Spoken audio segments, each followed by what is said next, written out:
সুপ্রিয় দর্শক, আসসালামু আলাইকুম। আজকে আমি ঝটপট একটা রেসিপি বানাবো। বিকেলের নাস্তায় খুব সহজ একটা রেসিপি, ব্রেড পাকোড়া। এই জন্য প্রথমে আমি কয়েকটা পাউরুটির স্লাইস নিয়ে নিলাম। আমি কেটে টুকরো করে নিব।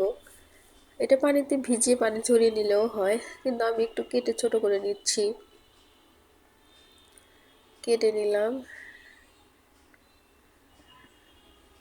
কাটা হয়ে এসেছে আমার। আমি নিয়ে নিচ্ছি মিক্সিং বলে।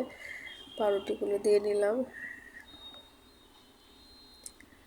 এখন আমি দিয়ে নিব পেঁয়াজ কুচি, কয়েকটা কাঁচামরিচ কুচি দিলাম আমি, ধনিয়া পাতা কুচি অ্যাড করে নিলাম, একটু আদা বাটা, একটু রসুন বাটা, পরিমাণ মতো লবণ, একটুখানি মরিচ গুঁড়া, হলুদ গুঁড়া, একটু ধনিয়া গুঁড়া দিয়ে নিলাম। আমি সবগুলো উপকরণ একটু মিশিয়ে নিচ্ছি। তারপর একটু পানি দিয়ে আমি মেশাবো। খুব বেশি পানি লাগবে না, অল্প একটু পানি দিয়ে ভালোভাবে মিশিয়ে আমি নরম করে নিব। হয়ে এসেছে আমার মাখানো। চুলাতে আমি তেল গরম বসিয়ে দিলাম। এখন আমি পাকোড়াগুলো দিয়ে নিব। সবগুলো পাকোড়া আমি এভাবে দিয়ে নিচ্ছি। তেল গরম হওয়ার পর পাকোড়াগুলো দিয়ে নিতে হবে। পাকোড়াগুলো আমি দিয়ে নিচ্ছি।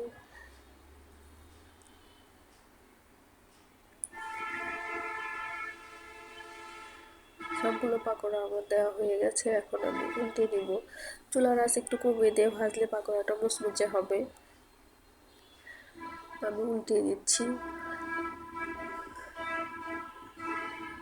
এক পাশটা হয়ে যাওয়ার পর আমি আর এক পাশটা উল্টিয়ে ভেজে নিব। হয়ে গেছে আমার এক পাশটা, আমি আরেক পাশটা একটু সময় নিয়ে ভাজবো। হয়ে এসেছে, আমি তেল ঝরিয়ে নামিয়ে নিচ্ছি।